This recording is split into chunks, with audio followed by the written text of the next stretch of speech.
Hi everybody, welcome back to TechTube. I hope you all are doing great. So in today's episode, I am back with another tutorial video of how you can protect your IP address on call on WhatsApp.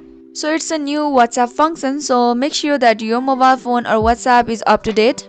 Once it's done, go ahead and open up your WhatsApp application. Now the user face will appear somewhat like this. Now go ahead and tap on settings, which is appear on the bottom right corner. Now go ahead and tap on privacy. Now if you scroll all the way down, you can see the option advanced. Tap on it. So here you got the option protect IP address in calls. So these features allow you to stop people tracking your address. So basically makes the hacker harder to hack your ID or your WhatsApp. So now go ahead and just enable it. Once you enable it, you are good to go.